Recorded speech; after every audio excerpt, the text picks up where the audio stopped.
So startup need not have to be a very fancy and global idea, isn't it? In fact, it should not be, in my opinion. Sometimes fancy ideas works, but instead of a PowerPoint-driven idea, let it be a really groundbreaking idea. Proof point, you helps mean to say. the proof point ideas, which really affect the last person in the chain. We have now credible proof points that coming with us, driver is able to increase his earnings as good as 40%. Welcome back. Thank you once again, Satish, for being part of my. Pleasure, Ravi. By the year 2030, as per NASSCOM, India will alone have more than 10,000 plus startups in the deep tech area. It's nothing but a data dissection, data-driven kind of a market. That will also give us some significant advantage of being a market leader in the startup ecosystem. Absolutely. So, how will you foresee that happening in India? One, that's an exciting one, honestly, and what NASSCOM has predicted is the right thing, and India has people who can think ahead. There are startups who are very innovative, and obviously deep tech is just part of it. Right? Let me give you some examples, right, and which are related to our industry as well. And I will talk in terms of the business outcome. Tech is behind it. Okay, very nice. Right, because that's what matters to the ultimately to the people, right? So let's say in the segment where we are in, you are talking of a driver who is not even digitally enabled. Many of them don't even have a smartphone. So we were debating that, hey, what do we do with this AI ML stuff which can affect the life of that guy? That's what matters, right? And in fact, once I was asked in a Google event as well that, there are a lot of applications of AI, but I said, hey, is there an application which is for real people, for real outcome, for real solutions, all right? And that's where we started thinking about how do we get AI ML into the battery in the EV segment, whereby can we predict before the battery fails. That matters to the driver because ultimately his service is up and running all the time. So if you are able to apply AI ML and the technologies like this to the business outcome which affects the general life, that is a great news. And that's where I think the deep tech, which NASSCOM predicted, India can really take a big leap. It can take a market leadership and Absolutely. it can predict it. So I'll come to your startup specifically, but prior to that, I just wanted to check with you. What triggered ChargeUp? That's a great point, and in fact, that was my discussion with my founder because it was Varun who actually started this. And it's interesting that once he was traveling in e-rickshaw in Delhi, and e-rickshaw stopped on the way, right? And driver didn't have any clue what has happened. The battery has gone down. He as a passenger was affected, and the driver was affected. And then he thought, can I change this? Right. That's a real world solution. That's a real world solution. Can I do something for these people? And that's what ChargeUp was born from, that idea. And when he shared this with me, I was bought. That that is how perhaps we can do what ChargeUp can be. And we created this ethos, which is driver first. Can we bring every decision around the driver's life? Can we make him earn more? Can we make him run more? Can we make his life better? Can we bring him into the mainstream of this country instead of getting into the debt trap all the time? So that is all our decisions around that, and everything which we have evolved in ChargeUp is around that, and that's where the ChargeUp idea. From ideation to execution, what are the steps you have gone through? A lot, right? Including some mistakes and learning from the mistakes, right? We took almost 8 to 9 months to really bring from a drawing board to a product which can be rolled out in the market. It was new. Right? Battery as a service was not really something which people could even fathom at that time, right? But it was rolled out significantly well. People accepted it. It was adopted well. The next journey was that what works in a metro, does it work in Bharat? And that was a big change in our own style of working and thought process as well. Right? What works in Delhi does not work in Mathura. I'll give you some personas, driver personas, and that shaped our journey as well. A driver in Delhi, perhaps he works for 8-9 hours, and after that he goes home. But a driver in Mathura, he goes home for lunch. Right? A driver in Mathura has his own house, and he has a place to park his auto and e-rickshaw. And in metros, which are more vertical cities, they don't have a parking place at home. So they need a place where they have to park. So the dynamics are very different. So we redesigned our product, and that was our next phase of evolution. That whatever we did in Delhi perhaps is not the right fit for a tier 2 city and tier 3 city.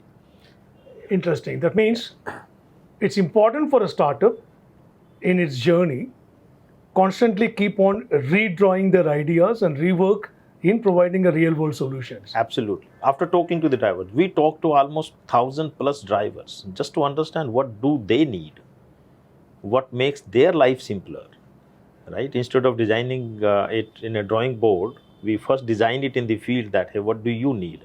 And then we created the product which makes sense for them. A lot of groundwork. Completely lot of groundwork. So a dependency on ensuring that his e-rickshaw continues to perform as and when it needed. That's right. Whether summer or winter or rain, it doesn't matter. That's right. Right? And that was the idea behind That's it. right. So how did you go about in terms of organizing the finances, choosing the technology, choosing the platform, go to market? There are multiple steps which is involved in There that, are multiple right? steps in it. So I'm very much interested that your views will be beneficial for the viewers those are watching this episode. Sure. So again, we, as I said, we talked to 1,000+ drivers. And 3 things came out very clearly. One, they adopted EV already because they bought EV. It's already on use. Because they already bought the e-rickshaw, right? One thing came out is that their vehicle life is more than the battery life, right? But the battery is the piece which is the most ignored. It's the heart of the vehicle. It's the heart of the vehicle, 50% of the cost, but it's most ignored. Okay. Right? So he had to buy these batteries multiple times in his life, in his journey. In his life, yeah. Right? So if he does not have the right means to buy the battery, there is a problem. Right? And I'll come to the solutions, but this was one problem identified, that yes, we have to find a solution that how do we make the battery very affordable for him so that he can buy it easily. Okay. So that was one. Okay. Right. Second was clearly just like, let's say, over evolution of 40-50 years in ICE vehicle, today if let's say my Maruti goes down, I know the next door mechanic can repair it. Who can come and repair it? It's very easy. Correct, right? correct. That was not the case with EV. Correct. Right? And specifically for the batteries, it's still an animal which is very less understood. So that itself was a pain point in his mind. And it was actually a pain point that if he goes down, if the battery goes down, how do I get it serviced? Sometimes days are lost before you get a replacement or get it repaired. Absolutely. Okay. Right? And then look at the impact. It's not about just 3 or 4 days lost. It's about in those 4 days he did not earn. The revenue loss for him. Revenue loss for him. And the kind of profile he is, it means he could not even feed his family. Absolutely. And if he could not feed his family, what he will do the first? Perhaps he will go default on his EMI. So the root cause is something else, which was service.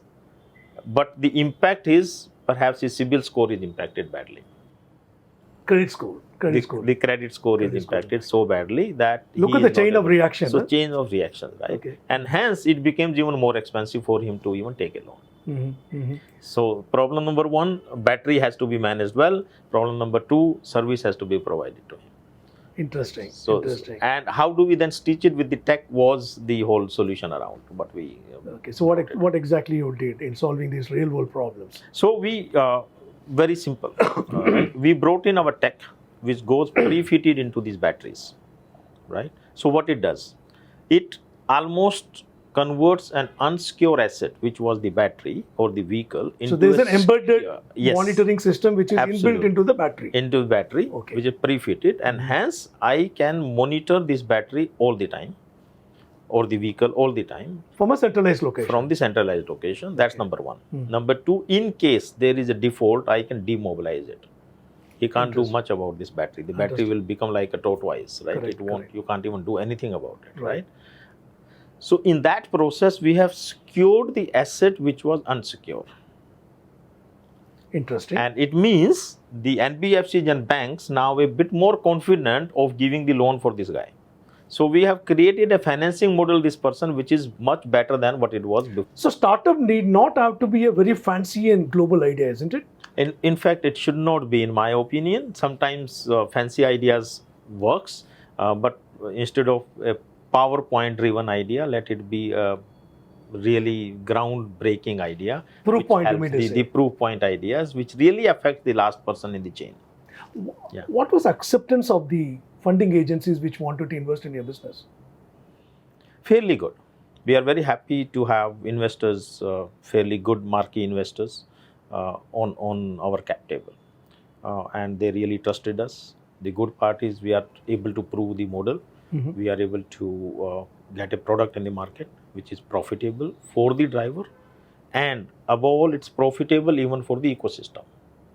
And let For me the explain operator, that. Yes. for the end user, For the end user, and which is creating a chain reaction among the financiers. absolutely. Interesting. So therefore, the entire ecosystem stands to benefit out of it. Correct. Tell me more about it. Yeah. How many consumers you have, how many cities you are present in. So we'll be more interested to know Sure. that. So let's say first what we solve for the driver, ultimately what it means, he is able to run more, he is able to earn more. If he is able to earn more, he is able to pay well, right? So we have suddenly converted the entire life of that driver. And we have now credible proof points that coming with us, driver is able to increase his earnings as good as 40%. So 40%. think of the impact on the driver, simply because he is in the business of running. Correct. If you can just enable the running for him, and that's precisely what we did, right? Second was because, as I said, you have vehicle life which is more than the battery life. Can he get the next battery without a pain, right? If he has to again spend that much money in the battery, it becomes trouble for him. Okay. So that's where we introduced battery as a service concept. Okay. Right, so you pay as you grow. Right? So you take the battery, earn your money, pay us in normal installments. Right. Understood. So we converted a capex to a revenue model. Understood. That battery is no more a capex for you; it is a revenue generating asset for you. It's an operational expenses also. Yes, exactly. So that was the second. And third, now that's where the AI/ML plays the role, because now we are able to track through our tech. We have a lot of data which is collected over 5 years, and we run our AI/ML models on this. And that you have in-house data. It's absolutely in-house data. Fantastic. Of 5 years of data of all the battery chemistries. So more or less, it's a greenfield for you. So when you started, you never had enough of data. Absolutely. Now your AI engine and machine learning are dependent on your own internally generated data. Yes. There are no assumptions made here, right? Yes, no assumptions made. Actual based on the data, I can now predict whether this battery will go down in next 10 days or 7 days or 15 days. So even before the driver realizes that, you send the product for replacement. Absolutely. It's like recall. We recall the driver in our service center and say, hey, come for a so-called predictive maintenance or call it proactive maintenance. And he is back on the road again. Quite interesting. This is very, very interesting for a segment which is not digitally enabled. And you're 5 years old. This is 5 years old. How do you tie up your finances? It's bootstrapping, then fundraising. Obviously, we started with bootstrapping, then few HNIs came together. They loved the idea. They invested with us. They trusted us. And then we did our pre-Series A as well, almost 1.5 years back. And now we are looking for a Series A. Yeah. Absolutely. Looking for a second round Series A funding. Yeah. Quite interesting, Satish. Hold on to your thoughts. We are going to talk more about your journey. Sure. Wait for more. Do not miss to watch my next episode. Thank you so much. Thank you. Satish? Yes. What an interesting brand name, right? Absolutely. We in fact greet ourselves as ChargeUp. The most important piece here is the chemistry between the founders, right? And when I met Varun first, I clicked the idea that this seems to be great. Anomalies are part of life. I'm not even counting those. There will be days when we will question each other, is this right thing to do? And that's precisely healthy thing to do. In fact, we go on whiteboard so many times. So whenever there is a conflict of ideas, bring the driver in the center of the decision. So the core of the business, you always brought it to the table. Correct.